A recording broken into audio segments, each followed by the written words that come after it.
What's up, everybody? It's our 10th episode of QB Room. It's your two favorite backup quarterbacks. He's Jason Forcier, and I'm Jake Santos. The first edition of the CFP is here. We will break it down as well as give you our top 25. Jim Harbaugh and the Wolverines, they've been caught sign stealing. Who better to discuss than the man who used to sign and play calls for Harbaugh himself? That's him, Jason Forcier. And who wants to throw another pick six? Jason and I rank the best throwback uniforms in college football as an all-new episode of QB Room starts right now. QB Room, sponsored by Auto Wiper Blades. Don't wait until your visibility is compromised before upgrading your wiper blades. Stay safe on the road with crystal clear vision throughout the year. Auto Wiper Blades are designed to conquer all weather conditions, ensuring your safety no matter the forecast. Plus, a swift and hassle-free installation process makes wiper blade maintenance a breeze. Experience the difference today with Auto Wiper Blades and enjoy a 100-day test drive of superior visibility. Don't miss out. Visit autoblades.com and start your journey to a safer, clearer drive now. All right. Lots of man. Football and fun stories. We got to talk about. That's right, bud. Also, it was Halloween weekend. You had a good Halloween for yourself. Had a great Halloween. I went as Buddy the Elf. Which was a little weird for Christmas, but the only thing I had, and my son really wanted me to dress up. Waylon went as a prince during the day or a night, and then he was a policeman at night, which was pretty good. funny. And I swear I heard like a little 4-year-old girl say, "Dad, what do you say? Don't arrest me." And it was like, what's going on here? Me and Dre went as Mr. Clean and Bubbles. She got the award for best dressed. It was definitely a team effort for our Halloween. Your outfit, that was well done. I could not stop laughing. That was we got to get a still shot of your podcast or on one of our Instagrams to show what you look like. That was great. Good job. I kind of look like the Paul Bunyan trophy, like this, except I had my arms crossed. Proud man. Oh, man. All right, let's get into it. Here we go. Can you believe it's 10 episodes already? 10 episodes already. And we've done actually 2 top 25 rankings. The third one will be coming out here in this podcast. But the CFP, they just delivered the other night their first edition of the only rankings that matter now. When it comes to college football. It's the only rankings that matter. No more AP, no more coaches poll, just the college football playoff rankings. So let's discuss what we liked and what we didn't like. What I'm going to actually do here, Jason, is I'm going to go through really kind of what I didn't like at first, and it was it was at the tail end of their rankings where they threw in 3 Big 12 teams that I only really had one of these in there, and that was Kansas State. They threw in Oklahoma State and Kansas. Kansas obviously coming off that win versus Oklahoma, so I kind of understood that. But talk a little bit about Oklahoma State because you had them in your own personal top 25 ranking as well. Yeah, I did. I think it sounds like when they looked and made these rankings, they totally just covered their eyes to week 1, week 2, week 3. Because if anyone remembers, Oklahoma State lost by 30 at home to South Alabama. But shortly after that, they rifled off wins at the time ranked opponents, Kansas State. They handily beat West Virginia, similar to how Penn State did. So I think if you look at the last few years, plus with a big matchup coming up with Oklahoma, you'd have to consider they're a top 25 team now. But it was a head scratcher, as you said. And Kansas obviously had that big win on the road to Oklahoma. So I think a little bit of rewards. It seemed to me like, for the most part, they got a lot of it right. I thought they were okay, as of today, the whole argument as we thought about as of today, not the future, maybe not so much, the past of body of work, but where are we at the last 2 weeks? Who's really sticking out to us? And so that's kind of how I sum up. What about you? So just in regards to that, I found it interesting to see that Oklahoma State now this week is playing against Oklahoma in Bedlam. And then Kansas State, if you see who they're playing this week, that is against Texas. So their two top ranked Big 12 teams are now conveniently playing two ranked opponents in their first ever edition. So to me, that's what I've always not really liked about the CFP rankings is I almost think that they build for the future as opposed to what somebody has done on the resume. I hear you on Oklahoma State. They've gotten better week in and week out. Kansas just got the win against Oklahoma. I had Kansas State in my own individual top 25 rankings, but I didn't have Oklahoma State and Kansas in there just yet. Maybe regretting the one not having Kansas, but I'm not sold just yet on Oklahoma State. And now they put them in there, and I'm kind of thinking to myself, I'm like, they're just doing this to now it's going to buffer up Texas and Oklahoma if they have two conference wins against top 25 teams in their eyes. Now, look, if Texas and Oklahoma go on and win this weekend, if Kansas State and Oklahoma State, who are currently at 22-23 on their end, 3 losses, they're not going to be ranked. So that's why, like, I would rather see them put teams that have better records, maybe played similarly in terms of schedule and strength of schedule. And that's why I was kind of upset to see that, because they're almost just trying to validate Texas and Oklahoma if they get that win this weekend. The other thing that I didn't really like, so LSU, they beat Missouri. Why? Yeah, is it really just the one loss? Like, yeah. They had LSU beating Missouri, but then, Missouri's still ranked higher. So the one loss, I don't know. I guess that's my question for you is really, what are we looking at here? Is it really strength of schedule, what they've done? And, they had Louisville ahead of Notre Dame, so they got that one right. They had, obviously, Ohio State in front of Penn State, Ohio State in front of Notre Dame. They had those ones right, but when it came to this one, it was like, hey, you just saw them. It wasn't, I guess, just saw them. But, I mean, I don't know. That's the head scratcher for me, is seeing LSU head-to-head against Missouri. You know what their offense can do. You know they have a Heisman front runner now and a quarterback, and yet you still, you have them ranked higher than Missouri. I don't get that. That's one of the head scratchers. We know where I stand on that. You lose to someone, you should be behind them. But you made up a good point too. Like, I was like, okay, you're really thinking about the bottom 20, the bottom 10 of the 25. But I'm like, hold up a second. You just brought up a really good point. These actually matter because, as you said, like some of the top teams 100%. Will have ranked games. And then when all the media gets together to say, how many ranked teams did you play? How many did you beat, lose to? Is it a good win, a good loss? And K-State squeaks in at a 23 or 22. All of a sudden, that's increased their strength of schedule versus a non-ranked opponent. So it does matter. So Good call out, Jake. It'd be nice to see their thought process, right? I think that'd be a great evolution to, like, can they bring more transparency behind these closed doors? Like, can they air it?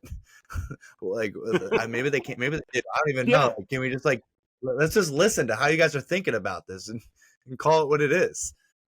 Well, what's so funny is the only thing we do get to see is them taking their hats off and leaving them at the door before they walk in. Really? Like, that's like the only thing we get to see is you not having a bias and taking your hat off. Like, come on, man. It's so lame that they do it that way. At the top, Ohio State. Right. I think they got Ohio State right. When we talk about the best wins, they do technically have the best wins of the top 4 teams. Doesn't mean they're the best team, but body of work. Say that because you didn't have Ohio State in your top 25. You had them at 3 in your top 25. I know, but I'm sticking to what I said. I don't care if I contradict myself. I can see their point of again getting the best wins. I still think Michigan's going to kick their ass. There, I said it. I agree. So to someone else who contradicted was me. I was just talking about why do you have, Missouri over LSU if LSU already won. Well, in my top 25, I had Texas. I had Texas over Oklahoma. You did not. You stuck to your guns. You had Oklahoma right in front of Texas, even though Oklahoma had that loss against Kansas. Now, for me, that's just one last question before we kind of reveal our top 25 together would be, how do you weigh the better win versus the worst loss? Because Oklahoma against Kansas, you'd think is a worse loss, but then Texas going on the road and beating Alabama, like that's a great win. So it's one of those things. Head to head, Texas loses to Oklahoma, but Oklahoma's loss is really bad. Texas's win is really good. And their loss isn't bad because it's against Oklahoma, who's technically ranked. Personally, so that's tough, my tiebreaker, in terms of flip-flopping. Yeah. Personally, my tiebreaker is, when did that win occur? When did that loss occur? If the bad loss was early in the year and the good win was later in the year, you got to go with the good win. And so I would default to later in the year, just because there's a larger body of work. You have more film. Obviously, everyone's more mid-season form. And so I just think you get a little bit more truer of the performance of that football team in the law of averages, right? So I would go with that, in my opinion. All right, very good. Let's move on to our top 25 then. So our top 25, I'm going to start at 25 and we'll go down to 11. I'll just list these, and then we'll kind of get into really ours 10 through 1 compared to the CFP really quickly. Here we go. At 25 for our Week 9 top 25, this is our third one coming in, is the Oklahoma State Cowboys at 6-2. Kansas, another Big 12 team, sneaks in at 6-2 after the win against Oklahoma. SC dropping to 23, 7-2. And then Kansas State, who I think is one of those teams that always is just going to somehow sneak into a Big 12 championship game and then ruin everybody's CFP rankings. They're 22 right now at 6-2. UCLA, 6-2, 21. At 20, the group of 5, first one, Tulane, the Green Wave at 7-1. Then you're going to have Utah after that. I mean, horrible game. We won't even get into my putt parlays under pressure, but Jesus, who gives a shit if you win 27 straight home games if you can only put up 6 points against Oregon's defense? My God. But anyways, they drop all the way to 19 at 6-2.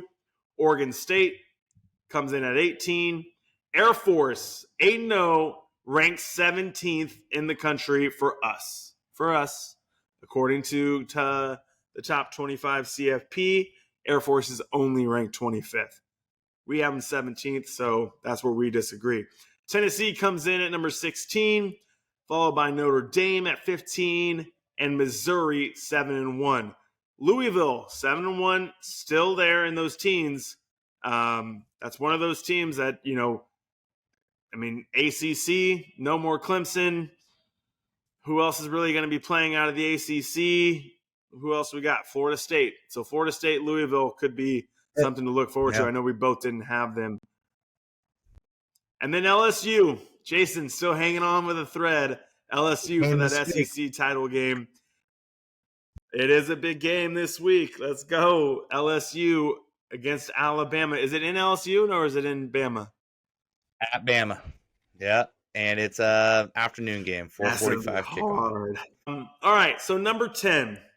So at number 10 here, Jason and I came in with, technically Jason had Ole Miss, I had Oklahoma, but we concluded on Penn State, the Nittany Lions, coming in at number 10 when it comes to the point system that we came up with. Penn State was number 9 in ours and number 11 in his. So it comes in at number 10 for us in the top 25 CFP. Penn State came in at 11. So we gave them 1 point nod. Number 9, Oklahoma Sooners. The Oklahoma Sooners just coming off of a loss. I had them pretty low. I had them all the way down to 10. Jason still had them at 7. And I think, like you said, you had to kind of do that right because you weren't going to drop Texas past 8. Yep. I didn't think it was a bad loss either. Yeah, because considering you had Kansas in your top 25. All right. Let's see. Here we go. Number 8, Alabama. Will they hold off the LSU Tigers?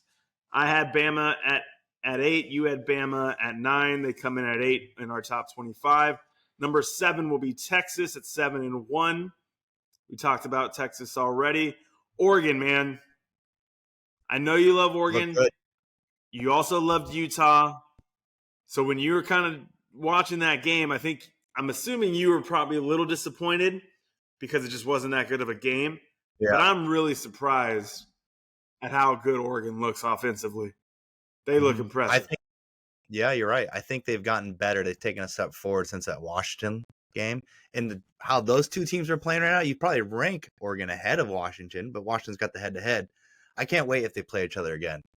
But they're looking good right now. They do look good. I agree with you. That's going to be a really good game, and thank God they got rid of divisions in the Pac-12 because we can possibly see that again, Oregon and Washington. All right, so Washington does come in at number 5.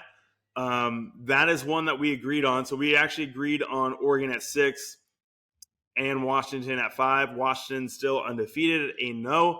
However, they've been slipping as of late, especially on offense. We'll see if Michael Penix Jr. can hold on and still be a Heisman candidate. I think Bo Nix and Jaden Daniels have kind of taken that, in my opinion. Florida State comes in at number 4, the Seminoles. I love the fact that Florida State is relevant in college football. It's good, man. Yeah. It's really good for college football. It's that fan base down in the Southeast. It's not just SEC anymore. You got that Florida State Seminoles. They're back, so that's pretty good, led by Jordan Travis. Number 3 comes in at Georgia. Now, I didn't have Georgia at number 3. I had Florida State at 3 on mine. But you had Georgia still at number 2. I think you're holding strong with that one. No Brock Bowers. Like, do you think that plays into anything? Like the fact that if Ohio State lost Marvin Harrison Jr. for the year, would they not put Ohio State in the top 4? Or would they still have to do it because they had wins against Notre Dame and Penn State? I think they would have to do it. You can't necessarily judge what they're going to go. You should. Exactly. I think it affects Vegas and the odds there. And you see it with Missouri, I think, is getting 15.5 points, 7-1 team going on the road, but getting double digits on the road at Georgia. So we'll see. But we got Michigan at number 1, baby. Okay. So before we get into Michigan, and Jason can talk all about Michigan and the whole scandal they're about to face, before we even close out our top 25, I did just want to mention that I think it's a shame that James Madison, who is undefeated, and they're playing in the Sun Belt, they are still not bowl eligible. The NCAA has a 2-year transition rule that prevents the Dukes from playing in a bowl game. I don't understand it, man. You're trying to up your athletic department, your football program. You're challenging yourself. You want to be part of this, the big bowl subdivision instead of the FCS level. And why does the NCAA feel the need to punish you? I don't understand that at all. It's mind-boggling. I have a lot of thoughts. I just don't know where are the answers to them. Like, what was the whole idea? Why do this? To prevent what? Are you afraid a team's going to come in and just run the table and NIL money is going to be indispensable or something? I just don't understand any of it. It's like, hey, thanks for coming to compete at the highest level. By the way, we're going to make it 10 times harder for you. We don't want you to recruit good because you have a winning season. You don't get any rewards. You don't get the extra practice. You don't get any of that stuff. I don't know.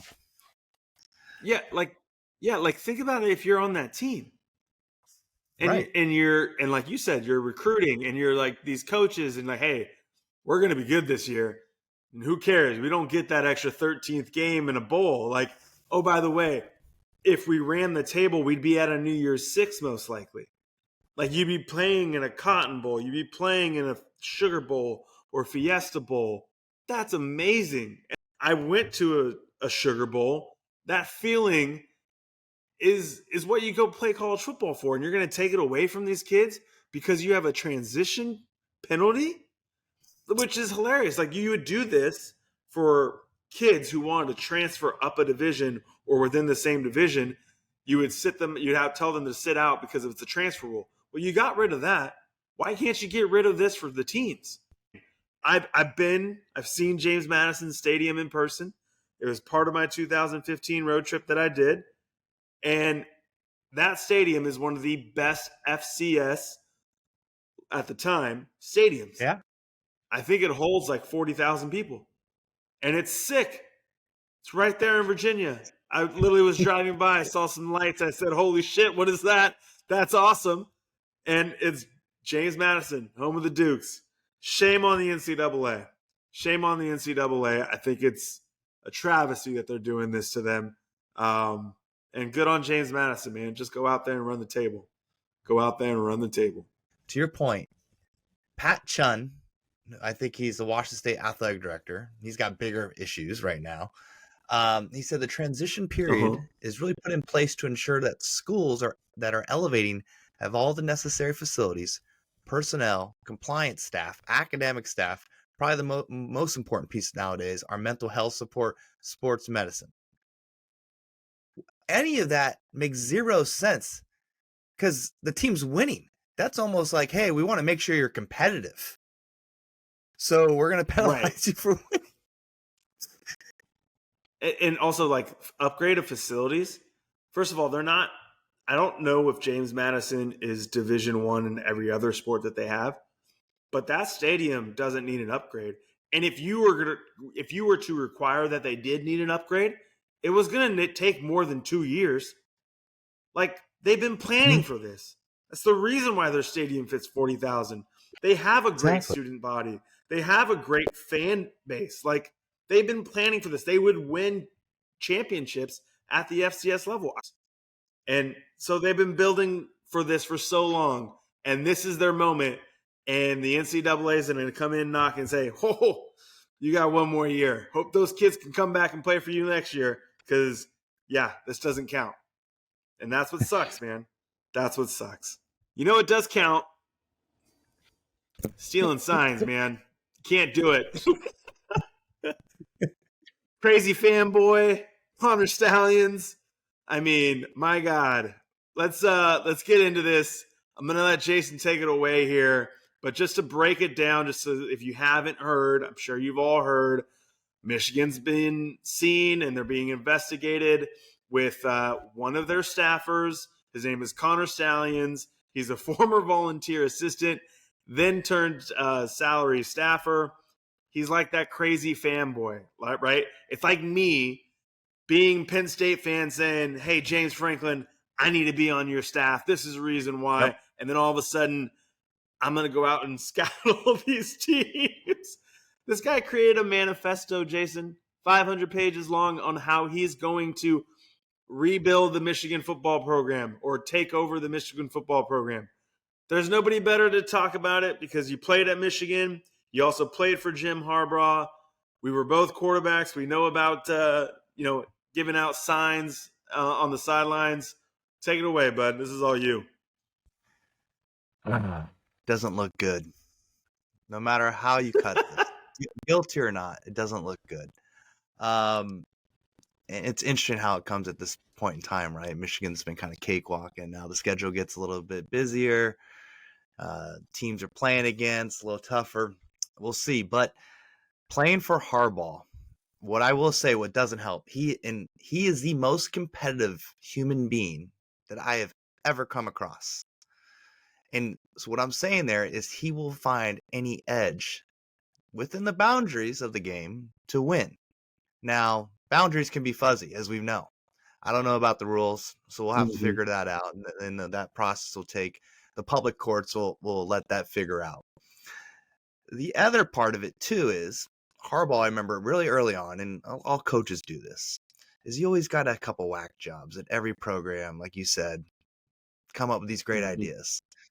If you're trying to turn around a program, and Michigan's not at that point anymore, but at least when I was at Stanford, you can take all the help you get, especially if it's free help.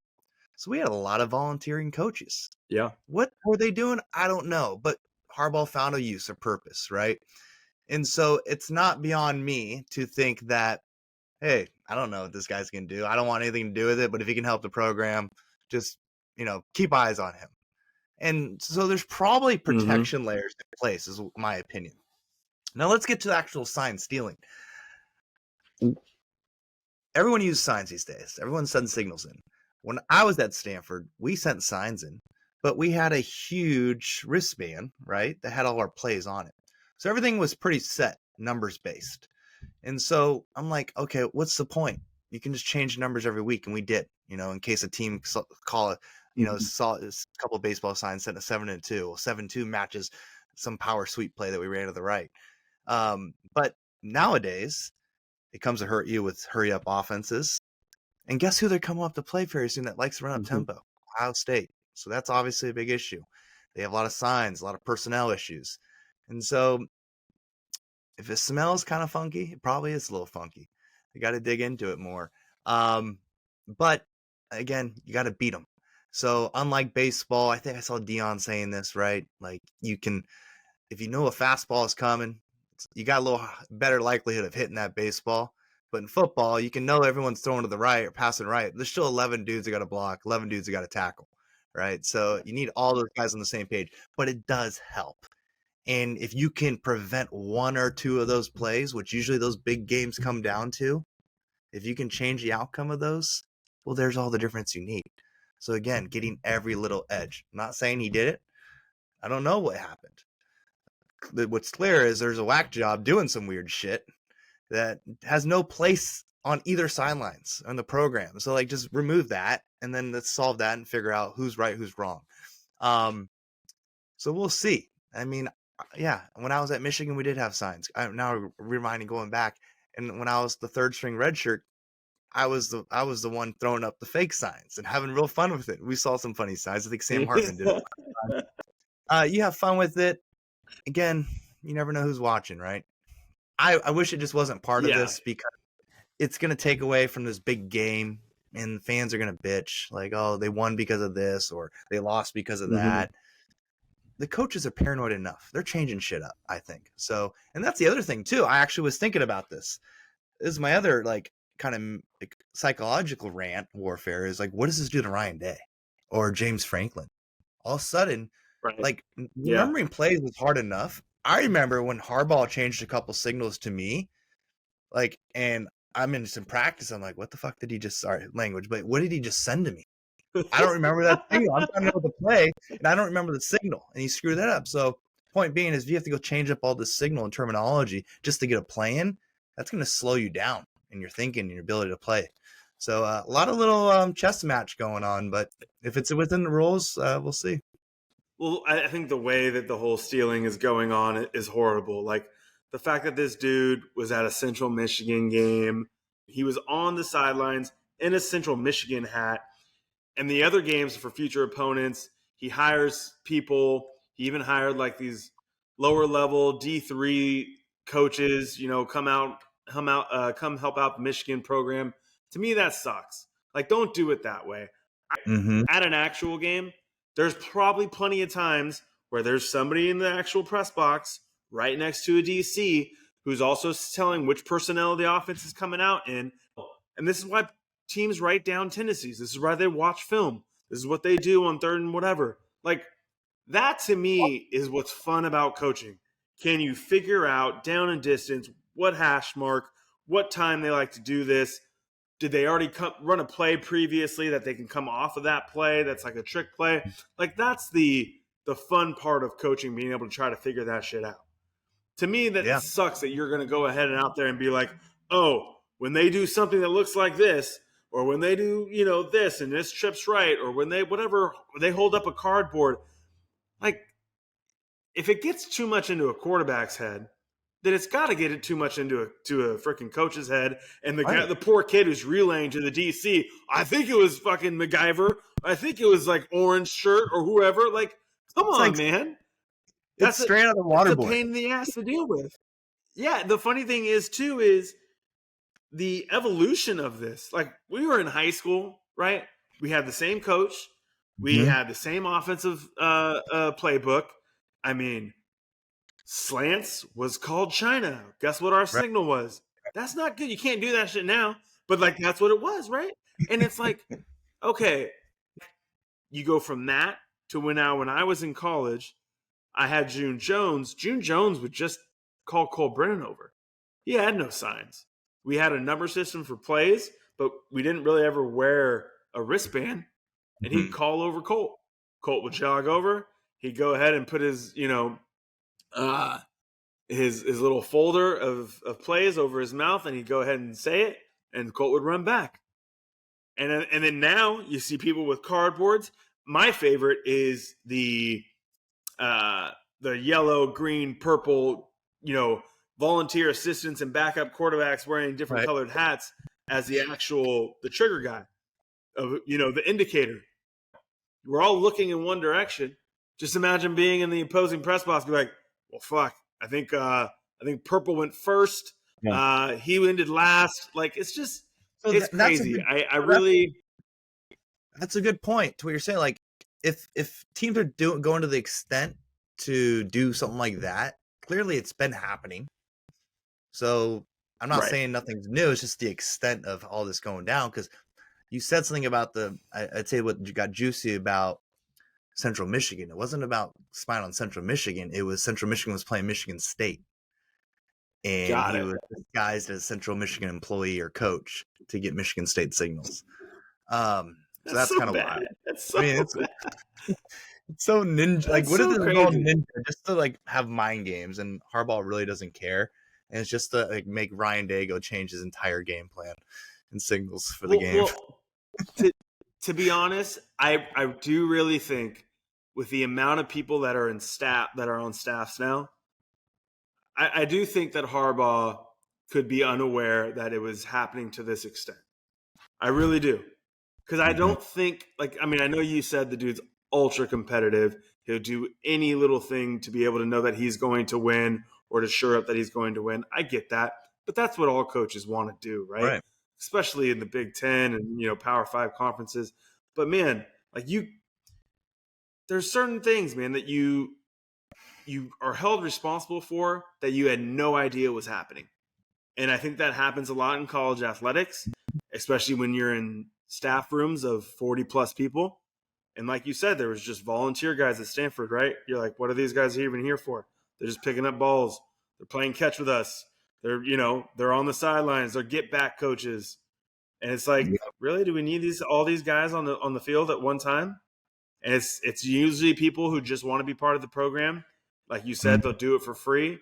They're former high school coaches, former D3, D2 coaches, whatever it may be, and they're trying to get their foot in the door, which you got to love and appreciate, but you just can't take it to that extent.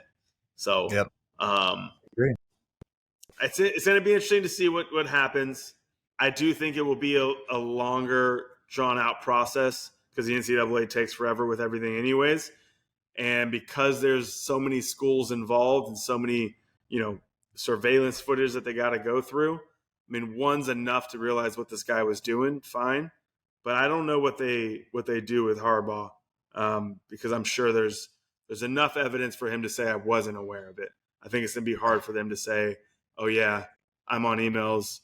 I gave him the green light to pay for those tickets. Like, that's just not going to be. He'll cover up his tracks enough for that. So, yeah. Just Sorry, sucks. man. Maybe Michigan doesn't make the playoffs. That'd be Maybe they wild. give him the death penalty. Oh man. All right. Let's move on here from Michigan and sign stealing to the pick six. We had a fun one last week where we were talking about rivalry trophies. This time we're going with throwback uniforms in college football. There's so many alternate uniforms, my God. Oregon set the trend, but now you have all these schools with like at least 8 different combinations, and they're pretty sweet. They're Yeah. pretty sweet. Some of the alternate uniforms that you had on there, SMU with the Dallas across their chest is really sick. Michigan, their aways with the blue bottoms. You like Duke? You like Duke with the old English cursive on the side of their helmet? When they played You like Clemson, those? I really like that with the blue jersey and the white. It just looked clean. There's obviously a theme with me. I like blue. I like the color blue. I think it looks clean. It was done well in white. So, but yeah, they looked sharp. Anything with Army Navy, by the way, every year they do that game. Their uniforms are badass. But you got the 2021 Special Forces. We did agree on some of the throwbacks. Surprisingly, I didn't have the old school Hawaii rainbows on my throwbacks. I think they're like it's so cool. So I think the pant line is cool. I do. But I think the whole uniform being like on the sleeve, the red, orange, yellow, and green, it's a little much. I do like the surfer, the football surfer with the wave. That was the logo back then. And then you had the UH with the rainbow. So when I was there, a lot of guys didn't like it. We had the pants. We had the pants in our actual equipment room. And so we actually wore them during our spring game. And it was kind of badass because we had white helmets and we had like the old Kelly green jersey on top. Yeah. And then we went like ultra throwback with the rainbow stripe on that for our spring game. But we've never, I take it back. They did, when they first came out with Under Armour as their outfitter, Under Armour did have them wear like the true throwbacks. I think it was against Ohio State, and we got our asses handed to us. I remember didn't look that good. Yeah, I mean, it looked cool during warmups, but after that, it wasn't that great. But let's go through some other throwbacks here. We agreed here on the Pitt throwback. The Pitt throwback with the Pitt script. We think that one's really cool. Yellow helmet. I think the best one is with the yellow helmet. And then the numbers. They have like the diamond-shaped numbers too for Pitt. I think the best one, and we both agree on this, they wore it this year. It's Oregon, the U of O. Oh, the U of O. That shit's clean. Coordination is clean. Yeah, it's sharp. And it's nice to like, okay, they've done all these things over the years to be different, but the foundation, what made them cool was what keeps them cool. I agree. That's a great point, man. That's a really good point. Because their alternates, like their alternates are badass too when they do like the orange socks with the orange cleat. So it's like the duck feet. Like that shit looks sweet. We both agreed on the Ole Miss Baby Blues. We like that. A throwback to little Archie Manning. Those are pretty clean. The UCLA throwbacks this week. Those were nice, man. I don't think I've ever seen those ones. I like the numbers, but I like it without the gold like they wore it. And their face masks, the face mask gray. Color. Pretty damn cool. Yeah, you're right. It seemed like it's just a different shade of blue, like a little bit lighter. I don't know what it was, a softer or something muted. It did.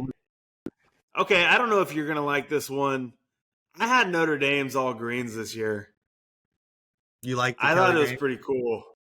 I liked it. I've seen it where they've wore like the Montanas, where it's like the mustard yellow as their gold with the pants. But I don't know. I don't think I've ever seen it all green, and so I have there a link of it with Sam. But it's pretty clean. Just an ND and the numbers. No Notre Dame across their chest. Nothing, with stripes. Nothing like that. There was also a game that Notre Dame. It was the first night game in Michigan. Denard Robinson in Michigan. Yes, Michigan had horrible throwbacks, but Notre Dame's were outfitted by Adidas that year, and what I liked was the white knee-high socks with the 2 green stripes. Everybody had them, and it looked badass. We got to find a photo of that. So, yeah, I think the Notre Dame Kelly Green should probably be on our list of that. What about – have you seen Maryland? with the red and mustard yellow, and it just says Terps, like old school. The old school Terps were nice. Yes. Yeah, like the Terps, like how it says it on there, and they just have a white and yellow stripe on the sleeves. That's pretty nice. That kind of reminds me. I think that's better than the Utah, the two U's with the red helmet. It was nice when Utah went to the Rose Bowl and had the rose through. That was sick, but that's not technically a throwback. Mm-hmm. Yeah, so I like Maryland on there. The one I'm leaving, I haven't mentioned yet, is Penn State's. It's called their Generations of Greatness, and it's mainly because they wear white knee highs with 2 navy blue stripes, but more importantly, the numbers are dope. It's still white and navy blue. The numbers are dope, and they wear a gray face mask. The gray face mask, it's a trend for me. You like the color blue. I like gray face masks, especially on the white or the gold helmets. I don't like really the numbers on the helmet. I wish they had the block S, the old Penn State block S on the side of the helmet. It's pretty sweet. It is pretty sweet. I was looking at one. Speaking of throwbacks, I was trying to dial it back. Is like back in the 90s. LSU Tigers. Okay. They had these like gold alternate jerseys, but with the white helmet. Oh yeah, you like those, huh? With I do like the white helmet. Yeah, obviously it's old school striping and the shadow blocks with the letters. But I feel like if they redid that, in today's age, those would come so clean. Yeah, I do like the white helmets. I will give you that. I will give you that for sure. So based off of some of the ones that we mentioned UCLA, Maryland, Oregon, Penn State, Notre Dame, Ole Miss, and Pitt. Do you want to separate just like, okay, we have a top 3 and then the bottom 3? Do you want Yeah. I mean, go ahead and give me your top 3. Oh, the top 3. It's like you said, it's U of O, Oregon, Pitt, and I'll go Ole Miss Baby Blues. Okay, so Oregon, Pitt, and Ole Miss. Baby Blues. I'm going Oregon number 1. I'm going Pitt number 2, just like you. The Ole Miss, huh? I want the UCLAs. That UCLA with the gray face mask is badass, man. Oh, that's badass. So we have. Yeah, go ahead. No, we'll go finish what? I'm gonna throw a curveball at you off the top of your head. Okay. All right. So I think Oregon, Pitt are 1 and 2, at least from this list. Mm-hmm.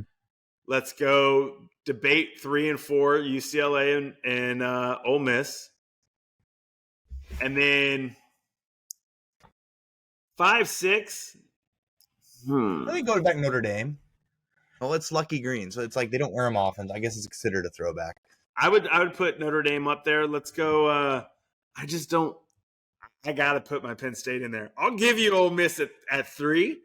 So if you give me Penn State at like 6. So like, here's the funny part, and this is not my curveball, but it just made me think.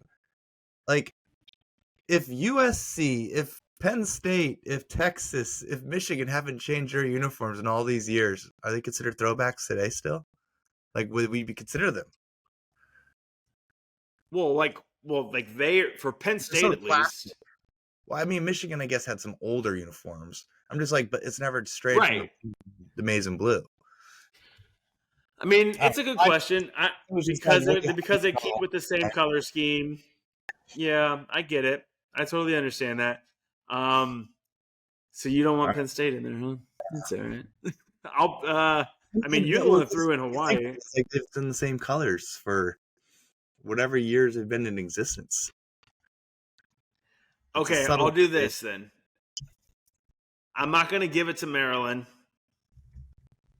I would give it to Hawaii at number 6. We'll just be biased with me because it is sick. It is sweet. I mean, that means you have Hawaii, Notre Dame, UCLA, Ole Miss, Pitt, and Oregon. You good with it? I love it. All right. Well, here's my curveball real quick. Which college team, in your opinion, has the best all blacks blackout uniform? This guy. Yeah, I mean, I saw Stanford's. It was pretty badass. I'm not leading the witness here. I think there's some other good ones out there. All blacks. To be honest, Michigan State wore all blacks versus Michigan this year. They got their jocks handed to, but those were badass. They did look good. They look good. They played like ass, but they look good. I saw Stanford's the other day when I was kind of doing some research on this. However, Stanford this past week when did they wear all black this past week or 2 weeks ago? It was like a inverted black. It's a new version. Yeah, because they blacked out the logo. It was cool. It was a different take on the all black, but they do have an all black with red in it as well. Correct. I like the all black helmet with the red tree. Right. They got those with Luck and McCaffrey, and they always would dominate. They'd actually play well. The other one, Colorado. Yeah. Going to them this weekend. They wear all black. They're pretty dope. Look good all black. Deion brought that this year. Yeah, they look good all black. I'll give them that. I will say Miami wears all black. Yeah, they do like a Miami Nights. That's cool. Yeah, Miami looks pretty good. That's a good one. It sucks that we can't do. I just wish each team only had one or two alternates because then we'd be able to really talk about it. Yeah. Because each team has 15 different alternates. I remember Oregon obviously being the first one. Then Oklahoma State was also a school who also wore all black. And they had a whole number and array of different combinations. And it was pretty sweet. But yeah, it's hard to really rank alternates. I'm glad we kind of stuck to throwbacks, though. Yeah, it's a good call. I think it's changed, right? It's a recruiting tactic. It's fun. It's media. I'd probably have 20 jerseys. I went to the two most traditional schools ever, so I got two. I got a blue Michigan, a white Michigan, a red Stanford, and a white Stanford. They didn't have blacks when I was there, but it's cool. I love what they're doing. Kudos to Oregon. Oregon set the standard, I think. So love talking uniforms. There's a really good website and follow for Instagram and Twitter, Facebook called Uniswag. They do a great job. They actually do. They do head-to-heads in terms of uniforms each week, and they rank uniforms each week, helmets, everything. It's not just college. So really good follow. Make sure you give them a shout too. Nice. All right. We are going to wrap up this week's show here. We are going to do our parlays under pressure via the graphics on Instagram. However, I do want to give a shout out to Jason. He did pretty good this past week. I think you went 4-1. You needed it, right? You went 4-1. I did not. I went 1-4. We did get our lock, so that's technically I went 0-4 in my actual picks.